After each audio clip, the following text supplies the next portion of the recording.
Okay, so let's start this unfiltered conversation with the fiction jury of this 60th edition of the Festival de Télévision de Monte-Carlo. I'm Remi Tereszkiewicz from BetaSeries. We are a media partner of the festival. BetaSeries is a TV series, recommendation media and analytics platform. I introduce the jury. This is what we are for today. First of all, it's president, Måns Mårlind. You're Swedish. You're a scenarist, director, producer. Among others, the famous Midnight Sun, Braun, Shadow Play, up to come. Arnaud Ducret, just next to Måns.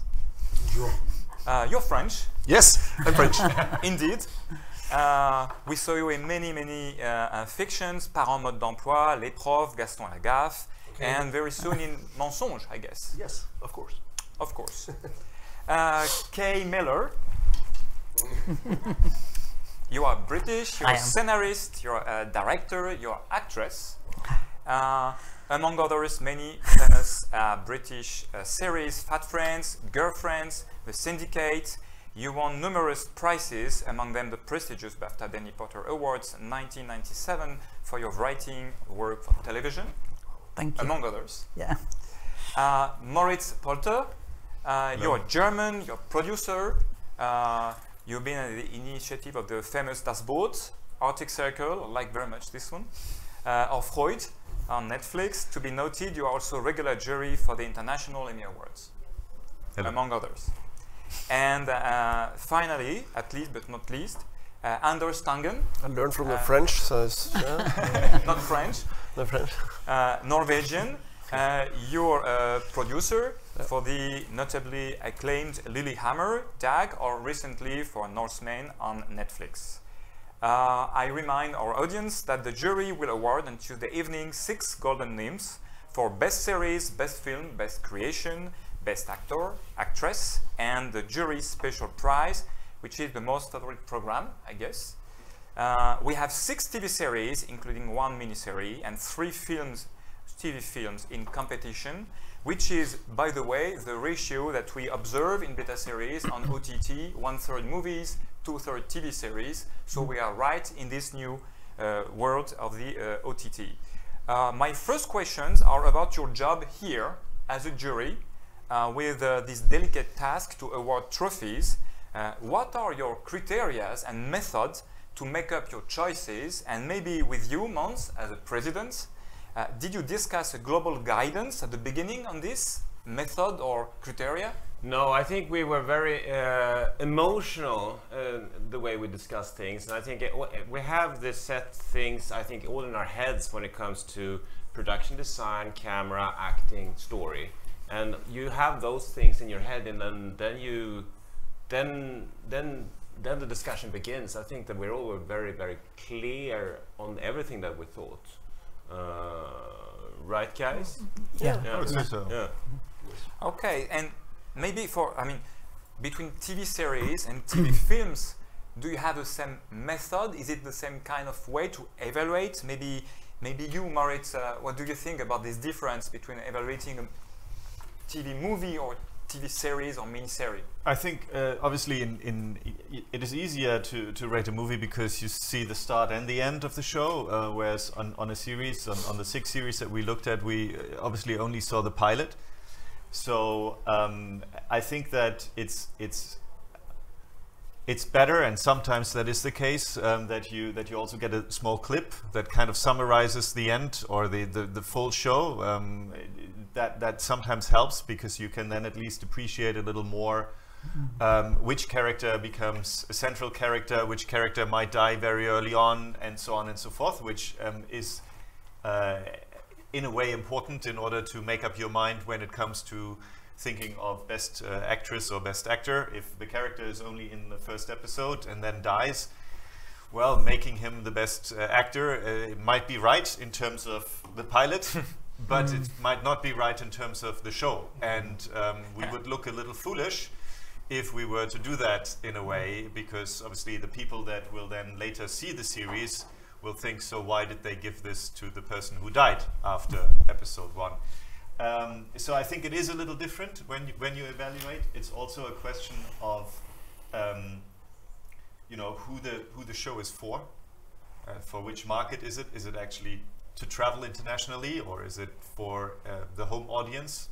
And that makes a bigger difference when it comes to series than when it comes to films. Okay, do you have something to add? Maybe as an actress also, I mean, the character evaluation?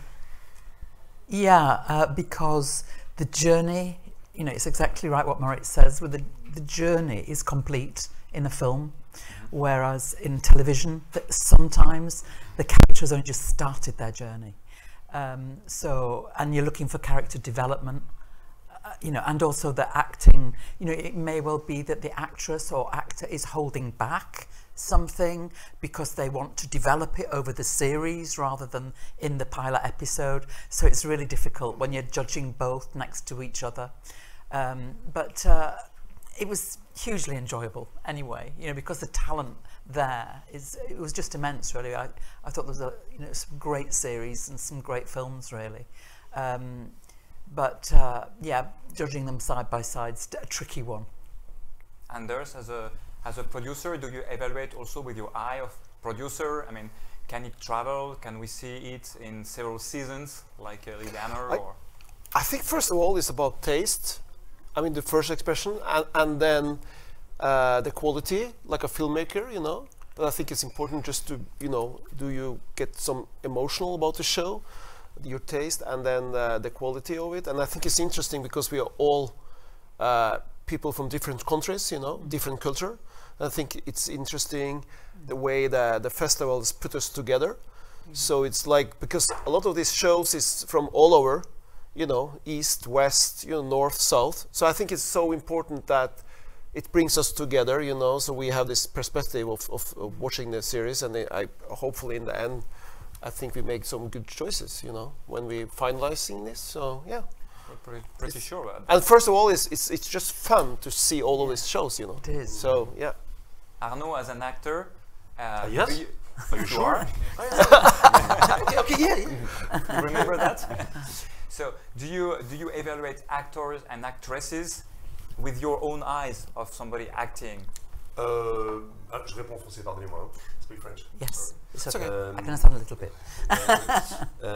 Oui, bah je me mets, oui, je regarde avec mes yeux d'acteur et effectivement je mets. C'est vrai que maintenant la zone entre la série et le film, c'est tellement de qualité maintenant que c'est de plus en plus serré, quoi. Donc effectivement, il faut vraiment sortir du lot mais je regarde en tout cas, oui, les acteurs avec mon regard d'acteur, mais c'est vrai que c'est pas facile de. C'était le truc évident, c'est que sur les premiers épisodes, il y a plein d'acteurs. Voilà, de juger tout de suite alors que plein de personnages vont évoluer, c'était effectivement compliqué. Mais bon, c'est on va dire le jeu entre guillemets du festival, donc il faut faire des choix.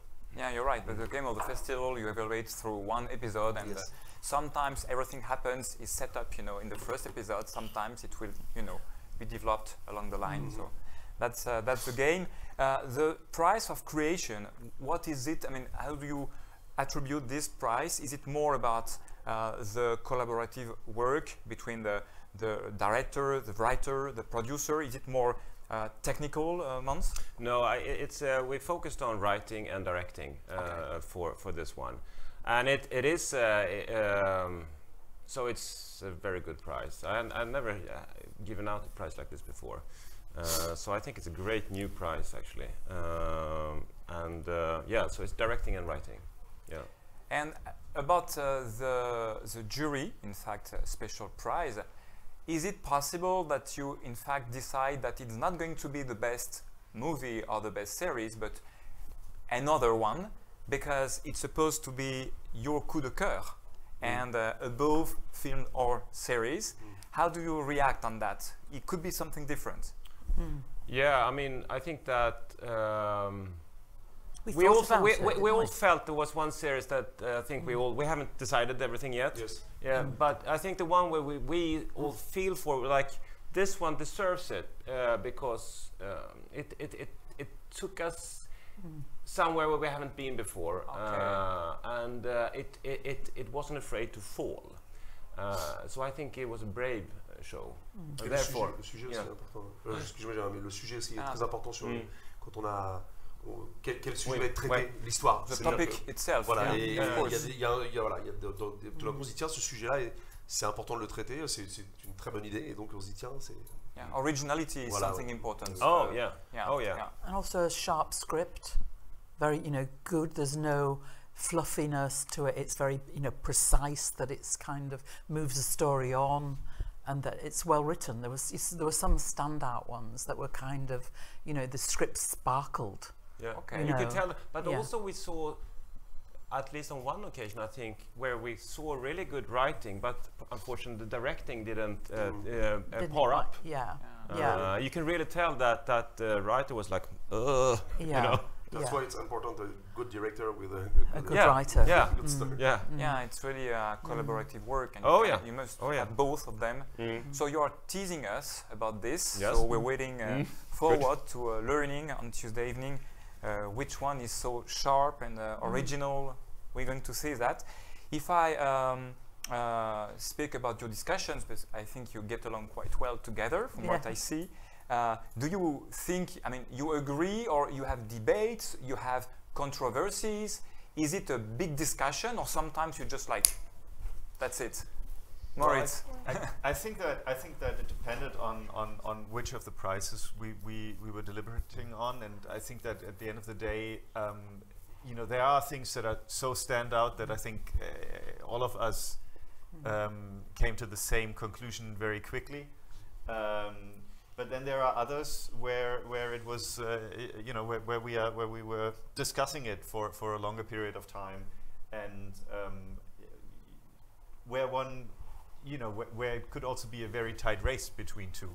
And I think that that's obviously that's the best when it's that way, because it means that that the programs that are competing are of that wonderful standard that we are all looking for. And so we were actually happy when it took longer to discuss. And you know, and as we said before, the question of what you judge is also one is something that needs to be discussed again and again, because you know, are you looking for something that maybe plays to the widest audience, or are you looking for something that actually hits its mark, which might be just a very narrow audience? Both of them can have merit to win prizes. Makes a lot of sense.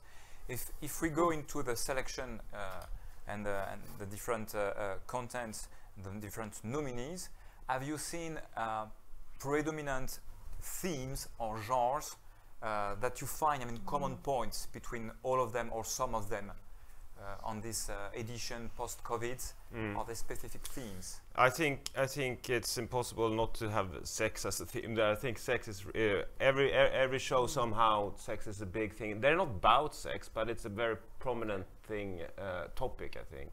But I think we could maybe have seen a little bit of a thing that we might be moving away from into not everything is just cops and doctors and lawyers. That we actually seen new arenas, new jobs, and that's something we all embrace, because that's all, you know, about the creators and the writers and the producers having you know, balls to do something else, which is terrific. Yeah. I think we felt that. Anders? Yeah, and I also think it's interesting because, I mean, we all are coming from different traditionals telling the stories, and I think we had some good discussions, because some shows is from part of the Europe or the world where they are more traditional. Other shows is more like modern, if you can say, you know. But I think it's important to see this film or the series from their perspective. Is it a good movie or a series in that part of the world, you know, or a country, and you know, that was a really good discussion we had, you know. So it's not only about your style doing things, you know, and I think that's important, you know. Yeah. And in terms of genres, you said about cops or lawyers, or do you have other genres in this selection? I mean, new styles and new themes that have never been really seen before. That's a strong word, never been seen before. So, but there are some couple really original shows there. Yeah. I don't want to go into. Well, you could. I mean, I think you can quote some content I've seen. I mean, education in one of them. You know, the Czech series, The Defender, or I think the Finn is about also somehow education. So I was thinking that there is the Finnish social worker. Social workers, but they are with kids, so there is something about family, about education. Yeah, I was going to say that's a common theme actually that's coming through for me anyway, was family. And I think, you know, during sort of COVID, and we've been through a time where we've been worried about our families, and I've seen that constantly reoccurring within the work, that of in film and television. Family is so important. And it's been, you know, it's lovely to see actually, rather than it being cold, there's a warmth to it that's coming from family, which is very interesting. The dynamic in the family as well. Yeah. And you sometimes can say it's that good. to everybody. Yeah, sorry. Sometimes it's good dynamic, and sometimes not so good. There's tension there. But whatever, it seems to be off. You know, more often than not, there's a family situation: husband, wife, children. Line in the Sand is the same also. I mean. Absolutely. No, and I think that's what you were saying, is that all the shows that we've seen have very strong family topics in them, even if they are not about the family. Some are about the family, but others just have the family as one of their core topics that they are playing off of. And you know, no matter whether it's a cop show or it's it's a historical show or whatever it might be, the theme of family was in pretty much all of them. Yeah. And I think what Måns, what you were saying about sex is also it's sex was a big theme, and we also saw that the subject matter of queerness was becoming more prevalent in the shows overall than probably in the years before. Do you think that all genres are represented? Because in BetaSeries we measure, you know, the usage, and of course crime or thriller or drama is present in the selection. Maybe not so many comedies. Non, il y avait de tout. Pas du tout. Il y avait Arnaud. il y avait de tout. C'est pas pareil, la famille, l'éducation. Beaucoup aussi sur le. Comment dire, on a eu, enfin, pas beaucoup, mais on a eu aussi sur comment dire, l'homosexualité aussi, voilà, dans les années 80, avec l'arrivée du sida, qui est très belle série, voilà. Voilà. C'était, et on a eu deux ou trois, je crois, qui traitaient sur ce sujet aussi. Donc, il y a eu pas mal de. Yeah, that's what you pointed out, Moritz, about the queer. Mais c'est marrant parce que. Yeah, there might be comedy within it, but not a comedy per se. Do you know what I mean? Quite a lot of them had like inherent comedy. You know, you just get that moment of lightness, which is nice. But overall, there were no outstanding sort of comedies. No, and I think one could also say that there were no feel-good series in there. Yeah, I mean, it was. It wasn't like everything was dark, but definitely tragical a bit. More tragical overall. On n'a pas eu de la pure comédie. Non. No, it's not a comedy. Et c'est marrant parce que, pardon, de mon regard d'acteur, ça me fait penser un peu, quand on voit toute la sélection, il y a tellement de productions maintenant, tellement de plateformes, que en regardant tout ça, je me dis c'est important et c'est dur de sortir du lot, quoi, d'arriver à de faire quelque chose de fort. C'est pas évident. De nouveau, de fort, et c'est parce que les productions sont de plus en plus importantes, de plus en plus belles, de plus en plus voilà. Et c'est vrai que je me dis, en voyant tous les films passer, je me dis, il faut y aller, quoi, pour sortir tout d'un coup. C'est pas si simple, quoi. Hence this difficult task of a jury to select, you know, in a selection like that. And but family, tragical. Effectively, everybody is defending. I mean, in Line in the Sand, they are defending the family. In the school, they are defending also people. So it's a need for protection. Maybe it is the post-COVID era that brings a need for security. It's just, you know, family is the one thing that we all can relate to, because we all have a family. We come from a family. Either we lost them or we have them. So it's something. It's like the basic core. It's love and family. We all want love, and we all have a family. So I think that's when the shit hits the fan, which it did last year and we still do. Then we go back to these core values. Maybe this is why they are somehow international series, because with universal themes like this one, you can travel. It fits Yeah. to Sure. everybody. Yeah. Yeah. Yeah. Everybody gets it. Yeah. From your point of view, do you think that this selection then reflects what is seen in general in terms of series and movies?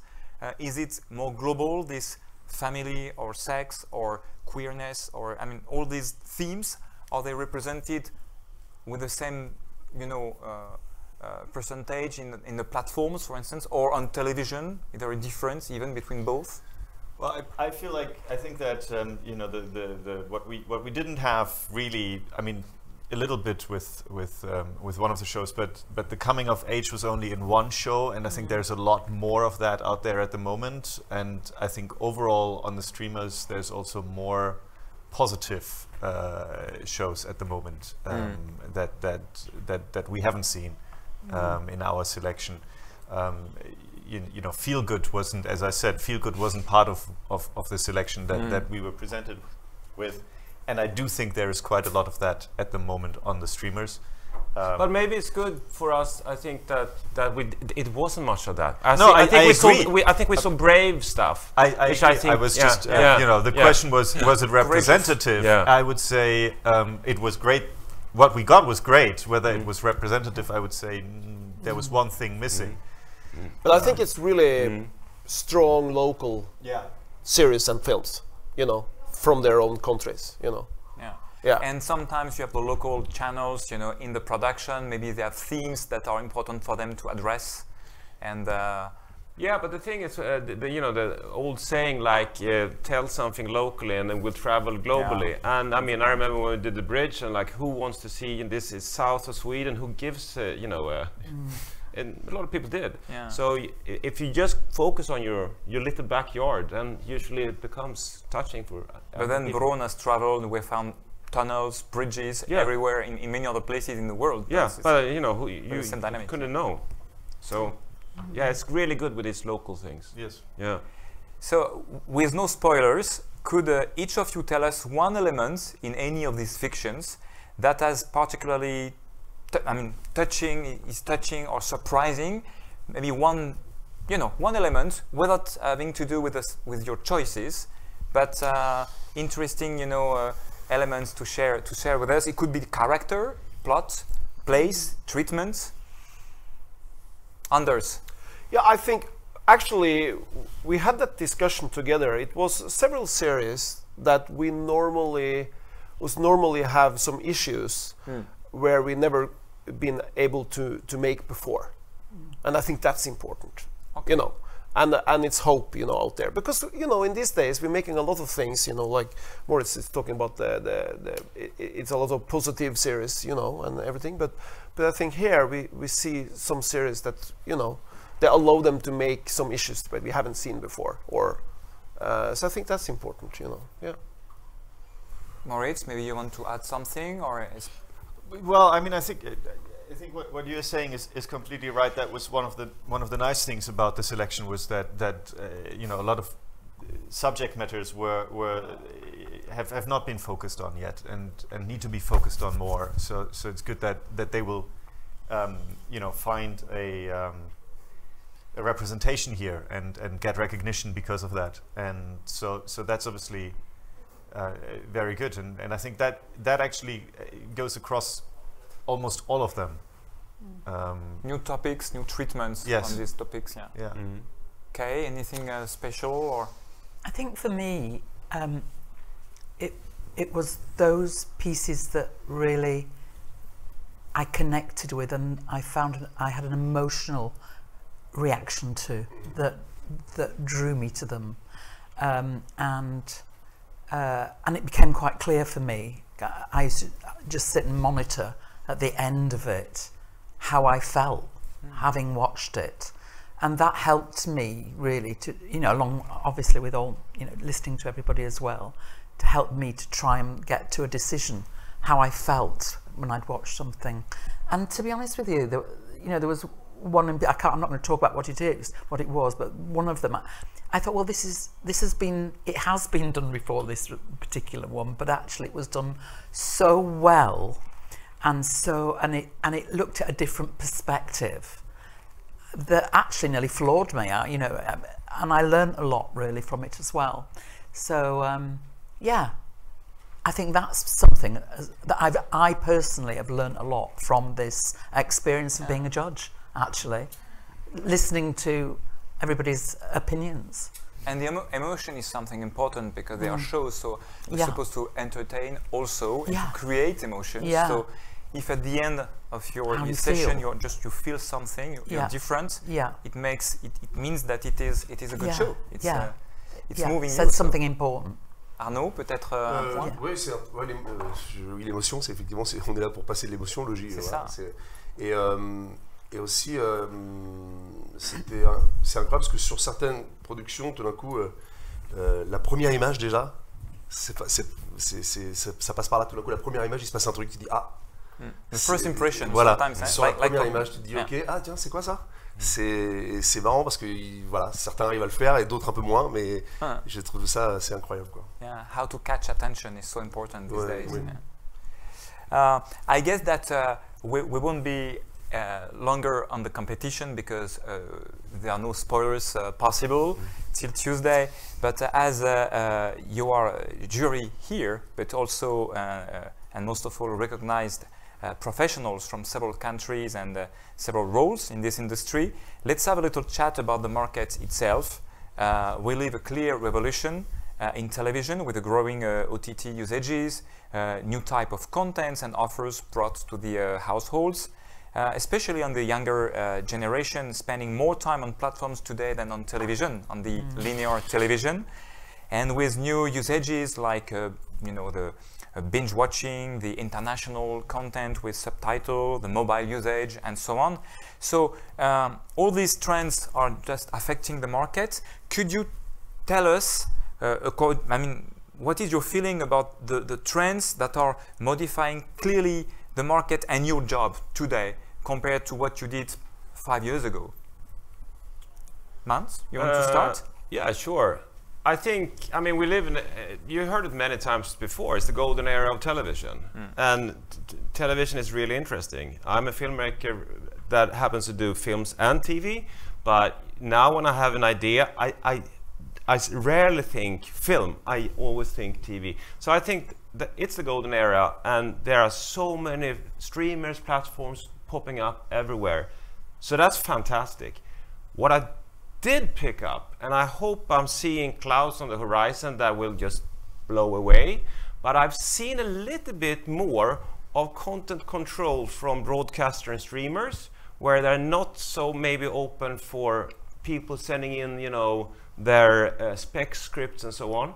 And I just hope that this free flow of ideas stays wild, and we don't become too corporate and streamlined. I see a little bit of that, and I hope it disappears. But I don't know if you have seen that, guys, or it's just me being super paranoid.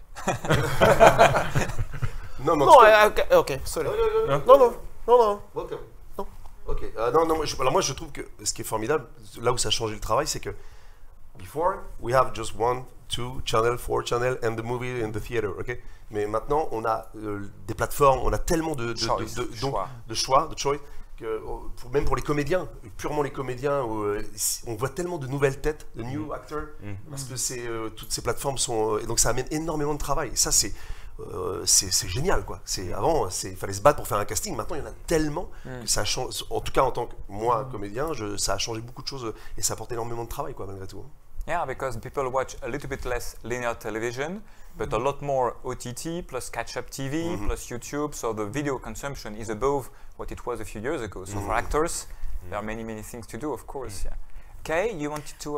Well, pitching has all been about Zoom, you know, during this pandemic, and it's always difficult when you're pitching and you've got a flat screen, and you know, it's hell. It's terrible. It's very difficult because you look at things like body language normally when you're in a room.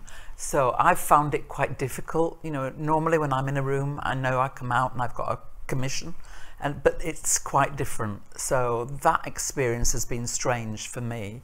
But what I'm hearing from people like the BBC are we need content for our young people. And we're getting a lot of that. So, you know, taking the ages down, bringing in maybe a blogger. So in my last series, I'd found out that one of the bloggers had been acting, taking acting classes. He'd been in the West End. So I auditioned him. And the BBC was super pleased when he actually passed the audition and got the part. But there is a movement like that. How many followers does he have? Questions like that are coming from the broadcaster, which is extraordinary, really. In a good or bad way, you mean? Well, in both. I think it's to be honest, I'm not sure it's a good thing. No, I'm not sure it's a good thing, I don't. You normally just go for the best actor. But, you know, they're kind of going like, can you bring the ages down? Can you make it exciting for la la la, you know, we don't want lots of older people in it, which is very worrying. You kind of go, well, what's going to happen to them, you know? I think there's a slight desperateness to the BBC, to terrestrial television, as the streamers are coming in and gobbling up all our young people. That, you know, everybody talks about Netflix, Amazon, all of them, and now Apple coming up, and they're watching it on their phones and that. And I do think that ITV and BBC are getting frightened. What's going to happen to their audience, apart from soap? Yeah, that's the big issue on the market. They have no choice, otherwise they lose this audience, which is growing without watching linear TV. So. Anders, I guess you wanted to react on the clouds of mentioned by Måns. I think talk about Norway. I think the last 5 years, because of the big streaming platforms coming in, the positive thing with it is that we are now allowed to do things that have never been allowed to do. Darker thing, stronger thing. And even science fiction. All of this genre. I mean, you can have a heavy story in a ship, even, you can be artistic in a spaceship also. But I think that's the positive thing. But I've been talking about this for many, many years because I've done this SVOD thing since 2009. And I think it's so important for Europe and the national TV to keep on doing what they are always been doing, making like a broader, because like, if you have a national TV like NRK, like for the public broadcasters, it's just to reflect what's going on in your society and do what NRK has done. It's so important in Europe. I mean, we haven't had linear TV in Norway for 7 years, and I wish Europe get rid of this linear TV and put it on their platforms, like the big streaming platforms for free, in your country, because then we can start buying from each other and be an alternative to the bigger streaming platforms, not because I love because for us filmmakers, I love it. I love the big streaming platforms. It's just more content to make.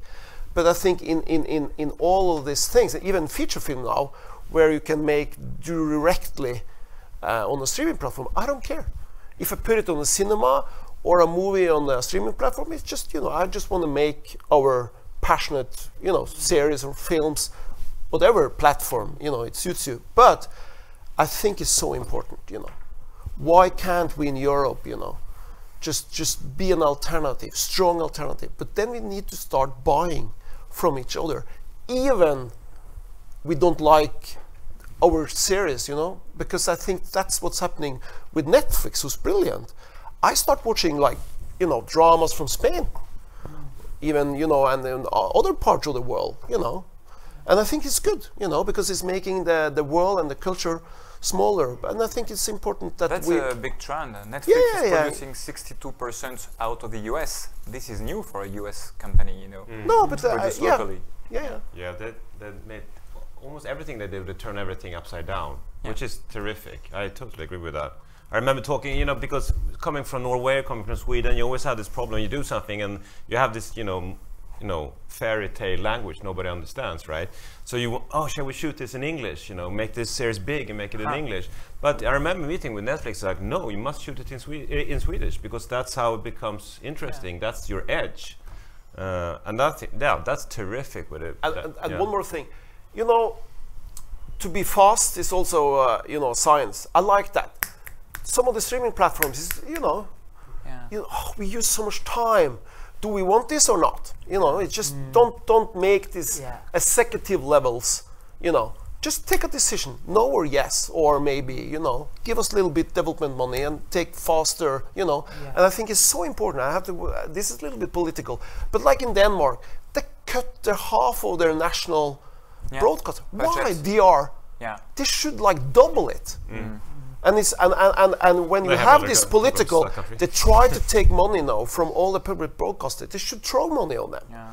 Well, In their, they, you know. they work together. Nordic 12 is a good example of sharing production costs together between the Nordic countries. So, and there are quite many series up in the air right now on this Nordic 12, no? Yeah, but we are fighting all the time about rights. I don't care about the rights. It's being in production with the series that you earn money, you know. If we, the producers and writers, directors, can make a lot of series, we make money from that, you know, rather than fighting for years for this, you know, rights all the time, you know. And if we start buying from each other, we don't need to remake things, you know. So I don't know. Moritz, in a large market like Germany, do you have the same, you know, phenomenon? I mean, a need to share, because France Télévisions, ZDF, and RAI do have already common productions together. But is this something just a part of it, and more generally, the market is big enough to self-finance everything? I think it depends on how big the shows are that you want to do, and I also think that it's a question of how you finance your shows. You know, if you're talking about shows that are commissioned, whether they are commissioned by a German broadcaster or by a streaming platform, if they are commissioned 100% and therefore also the editorial decisions are lying more with the commissioning partner, then you don't need to share necessarily, because you've got one partner and he pays for it and he gets what he wants, in inverted commas. If you are able to actually co-produce and get more money from different sources, then you might be able to be a little more flexible and freer in terms of what you want to create and how you want to create it, and the writers and directors and producers have more of a say, because they are the ones that brought the project together, rather than there being one big spender. And I think that is part of what I think is crucial, that we keep doing that as well, because otherwise you know, the amount of people who make decisions and tell us what they want to have and how they want to have it become fewer and fewer. And that is definitely not a good trend, because at the end of the day, every individual is just that. He is an individual, and he can only, even if he has a guideline saying you should do this topic, and this topic, the individual will have a sense of what they like and what they don't like, and that's what they will commission or not commission. And so having multiple commissioners and the ability to talk to multiple people, and also have the creators have a real voice in the creation rather than it being commissioner-led, makes for a more varied program. I'm not saying better, I'm saying more varied, because I don't want to say that the commissioners don't make good projects, but they can only do theirs rather than the multitude of people who come in. And I think that is key for the industry to continue having interesting And the creativity little worry we may have to have less people deciding, and maybe more mainstream, or I mean excluding some subjects. You don't see that these days, as you mentioned. Maybe there is a little cloud somewhere. Well, I think that there is. I think there is a little bit of that at the moment. I do feel that we have, you know, guidelines coming out that are telling us what kind of shows we should be doing and how they should be put together, and what topics they should have and who should be in them.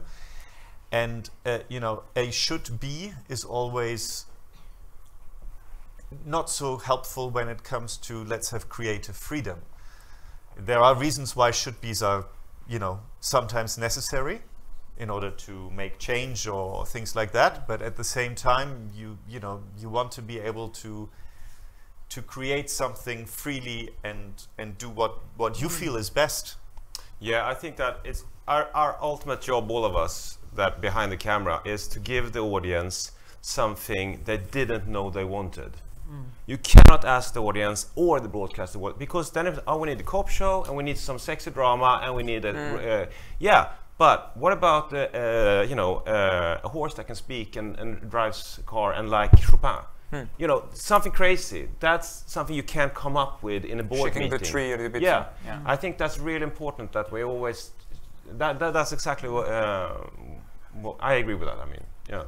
And in terms of younger generation disappearing from linear TV, do you, in your professional life, do you address this generation? Are you concerned? How do you tackle the subject? I'm not sure that that's. I think that that's just a question of. It's not just, but it's also a question of how do they consume, rather than do they watch linear television, because you know, not all of the shows, but some of the shows that are on Netflix are shows that were done for linear television. And some of the most successful ones on Netflix are shows that were done for linear television. And the young audiences that watch them on Netflix don't know that they were done for linear television. They think they were done for Netflix, which is great for Netflix because it's, you know, that they should be doing that, and it's good for the producers because it will be shown to the world, so it's good for them as well. I'm not criticizing that at all. I'm just saying, when I talk to younger audiences and I ask them what their you know, the shows are that they love watching, and they tell me they don't watch linear television, and then they tell me the shows they love, and I say, well, that's linear television. Casa de Papel, or for instance, you know that. You know, so Call My Agent on the French TV, yes, 10%, which is France Télévisions. So it again and again that is the case. So I don't know, you know, whether it's actually true to say younger audiences don't like linear television. I think younger audiences like to watch it on their, you know, on their time and not on the time of a schedule. But I have to say, I mean, it's nothing wrong with linear TV, but it's so many times the commercial channels in Norway. Anders, we love this script, we wanted to do it, but the only slot we have is from 9:30 to 10, and this is too dark, so we don't know where to, you know. This is so old school. I mean, just and length, if you length that, what you know, about it's just that, you know? No, it but has I to be think 52. I have to say one more thing. Let me cut in there because we just talked about that too. I think that, you know, HBO shows oftentimes now, and also some of the Netflix shows, come out on a weekly basis. Not at a certain time, but on a weekly basis. That is also nice because it means you're not forced to binge. You can, or you actually told not to binge, which is a nice thing because you can appreciate the program more. You can long for it, and longing is something that is actually disappearing. It's disappearing from our society because you get everything like this, and then to sit and wait for something might be a good thing, you know. It is a very good thing, and it's also it also means that you actually watch the program more appreciative, because we all know. I mean, you know, whether we do it ourselves or whether we just have friends, you know, it's 2 o'clock in the morning and they have one more show to watch and they want to get to the end of it. Well, they watch like this, you know. Oh, 10 seconds, 10 seconds, 15 seconds, 15 seconds, really? skip. Why? Because they want to know what the end of the show is. Oh, dear.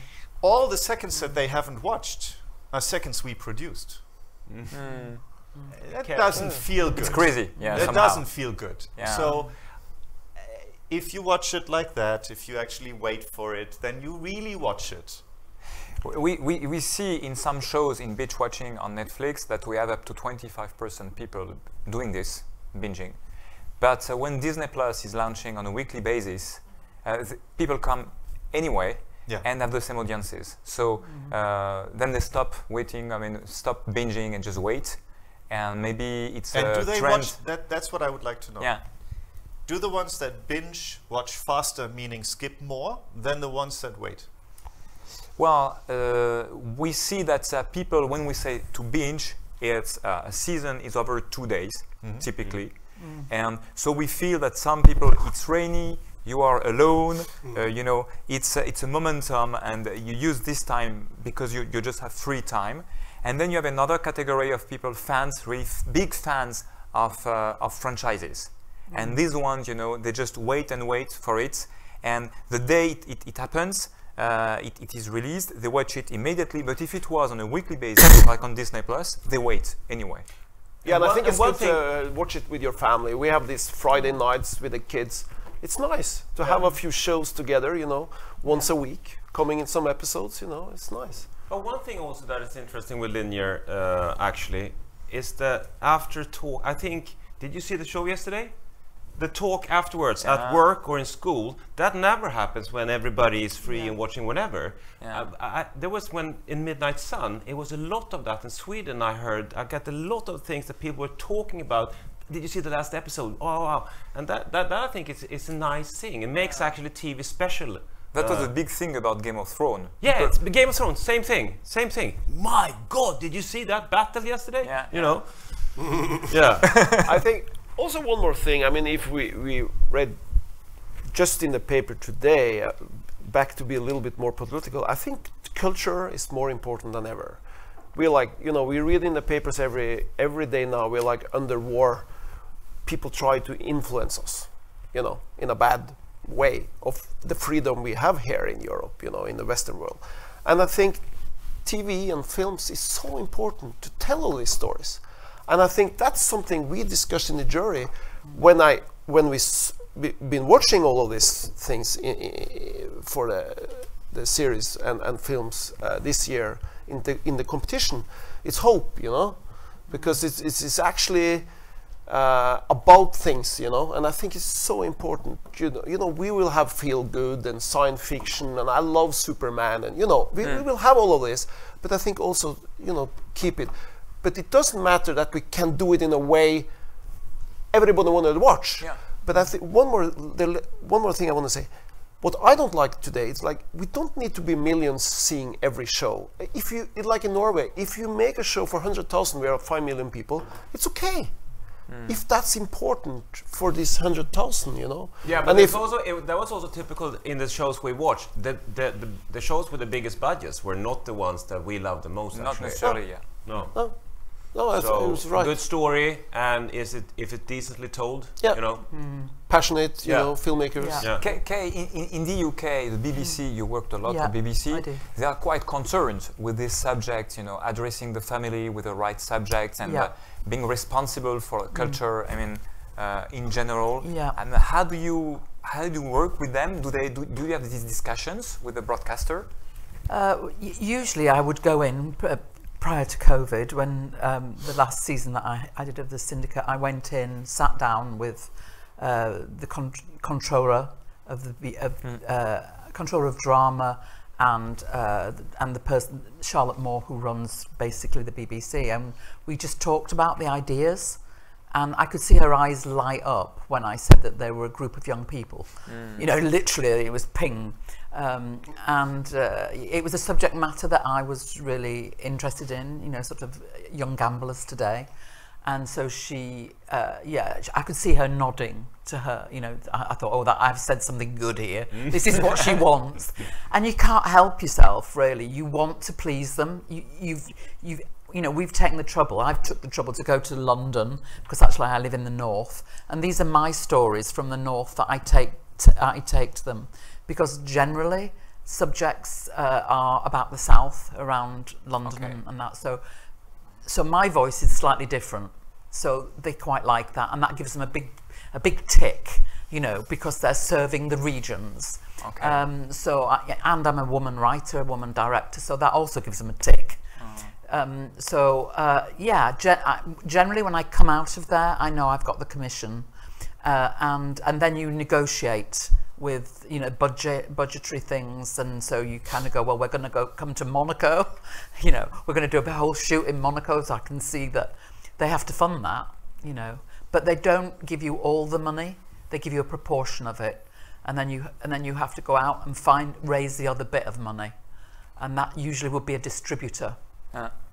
But we have relationships with various distributors, but they do. Then they'll assign someone to you.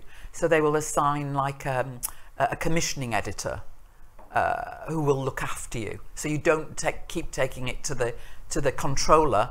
They liaise with you. They're also liaising with other production companies as well. So sometimes you have to wait.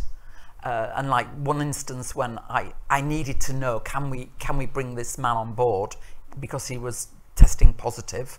And even though he said he'd had it months ago, I needed an executive decision.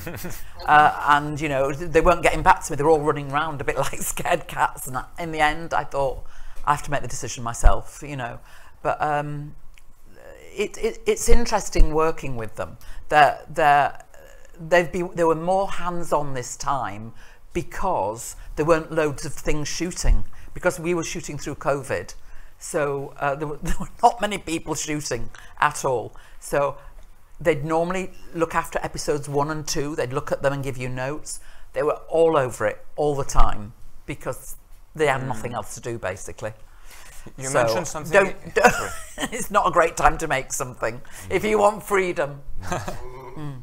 You mentioned something interesting coming from the north. Yes. Like our friends here. Yes. Yeah. Coming from the north, bringing local stories from Yes. places people don't know. We saw that in the selection as well. Yes. Is it important to produce very local, but to try to be then universal, to be, as we say, global? But is local important these days?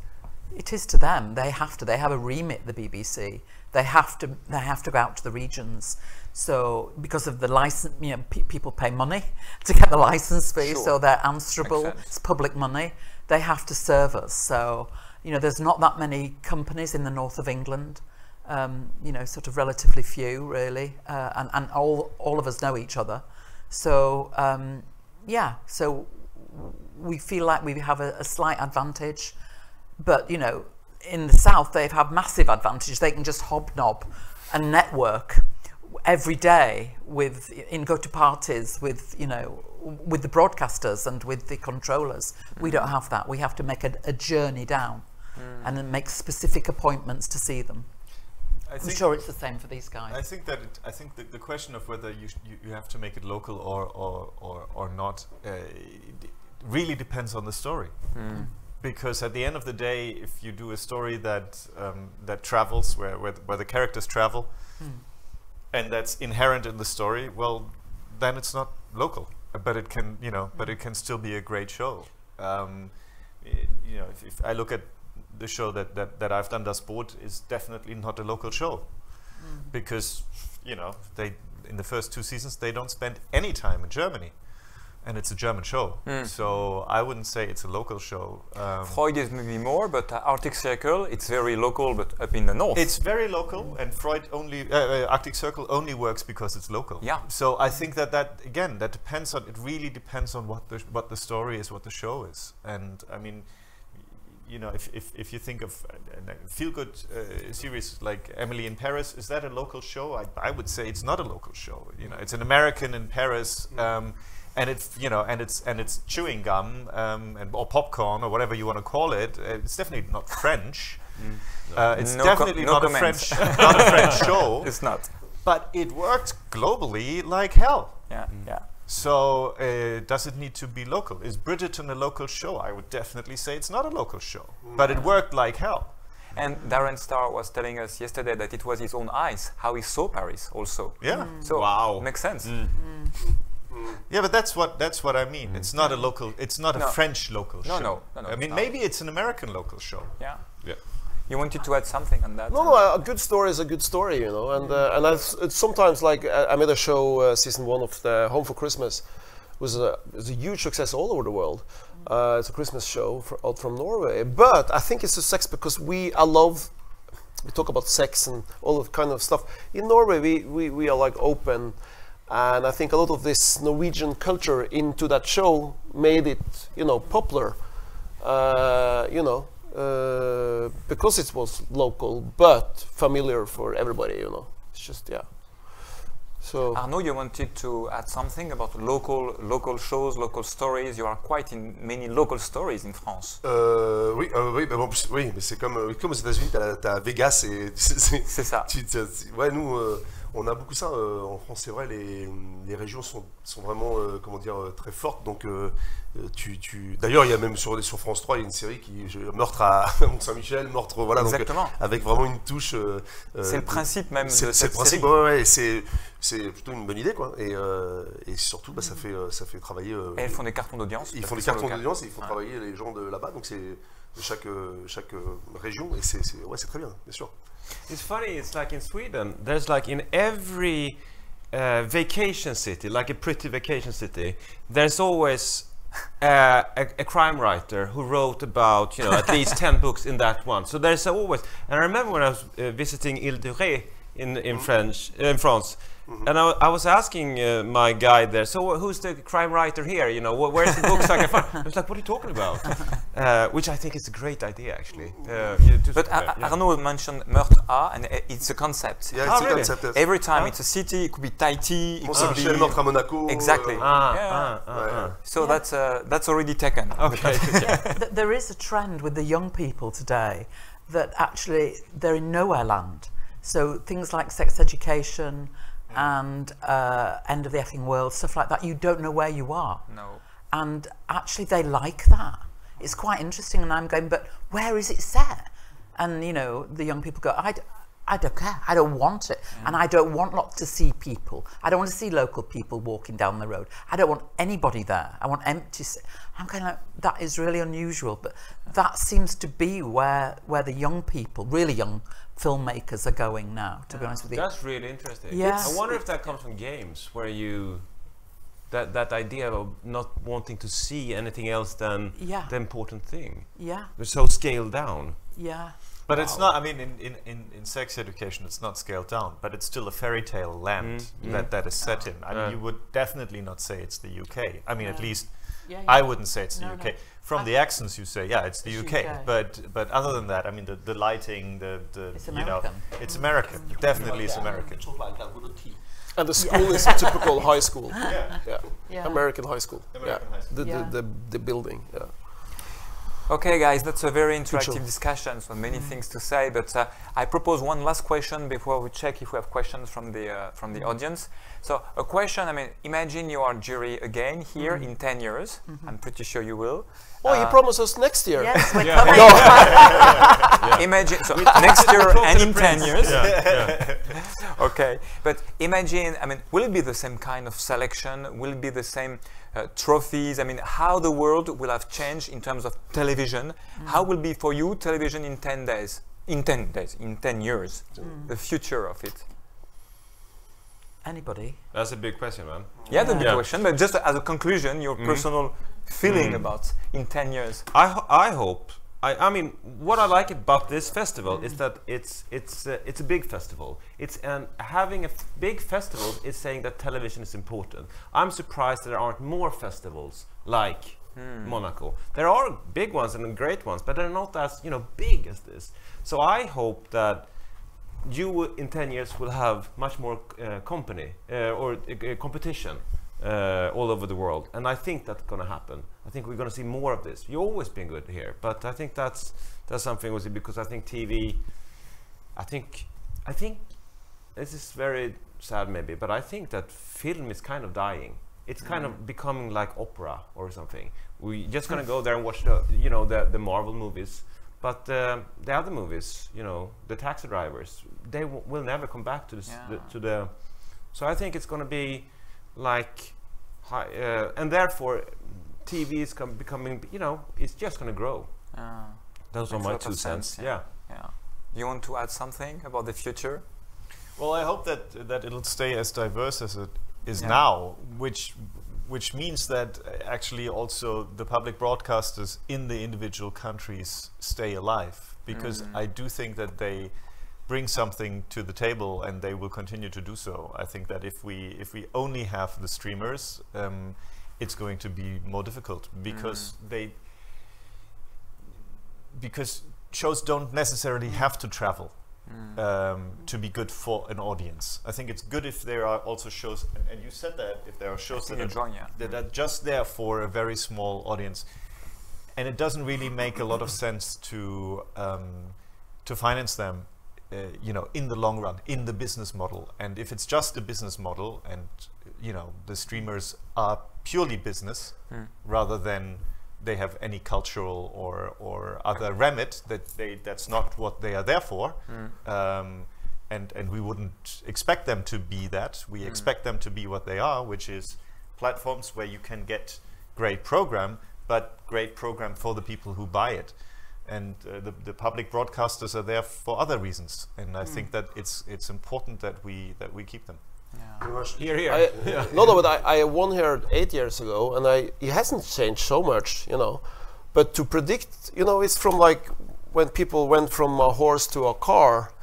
What's from car to, you know, and what I wish, and I think it's the future, if I can predict, is just forget the front credits and the end credits, and let's make 10, 20 hours series, stories, whatever, you know, because who needs front credits and end credits?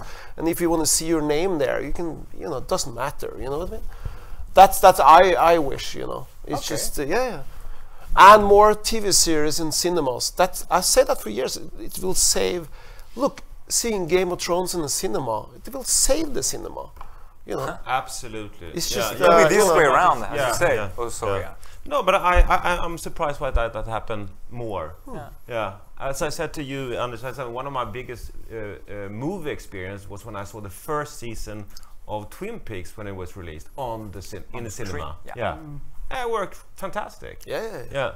So that's a good idea, effectively, the way around. Arnaud. Il y a un truc dont on ne parle pas, mais c'est c'est la réalité augmentée. Vous savez, maintenant ils peuvent on peut avoir des comédiens qui mettent leur tête sur un autre comédien. Ça va prendre une place dingue, ça aussi. Hein. C'est-à-dire que maintenant tu n'arrives plus des fois à faire la différence entre des transformations de visage par le Avatars, visual effects. les ordinateurs et tout. Et je trouve que on va aussi aller de plus en plus vers ça. Et peut-être que des producteurs se diront écoute, c'est mieux de faire un truc comme ça que de prendre un comédien qui va t'emmerder. Let's cross fingers to keep the actors alive. mais ça peut paraître un peu improbable, mais malgré tout, c'est la réalité virtuelle. Je sais pas si c'est le terme exact, mais c'est-à-dire que ça va prendre de plus en plus de place. Et c'est un truc, nous comédiens, je me dis, comment ça va se passer dans quelques années, parce que c'est assez incroyable. That's a good point to keep in mind. And I think also this is the only festival in the world, I think, that brings the Americans together with the Europeans. Because, I mean, really actors and creative people, you know, and I think that's really nice, you know. Because the world, I mean, look at all of the streaming platforms from US, they're actually moving into Europe. All their executives, you know. So I think it's an important festival. And I think it's important, you know, to learn, you know. It's good. Sort of sense. Kay, you wanted to? I would like, if I had a wand, you know, to say in a couple of years' time that there'll be things that are reflected in coming through in television and film. So I think things like, you know, the Me Too movement, Black Lives Matter, I think they will start to hit our television screens, and I think and they will be part of the festival alongside other things. But they, you know, they are very relevant and they are going on today, and we're living through it, and you know, they matter to a lot of people, so it should be reflected in the work that filmmakers and television producers are concerned about that, and I hope commissioners will be too, and I think that we'll see it reflected, but not yet. I think they'll start coming through maybe in about 2 years or 3 years' time. So the social revolution will be... Yeah, I think we're going through very, very interesting times, and I think that it will be reflected in time to come. Very interesting. Thank you so much. Maybe we have a few questions from the audience. Do we? You get all the answer you wanted for the past, you know, and present and the future. It's good. Are we okay with that? Yes, we performed well.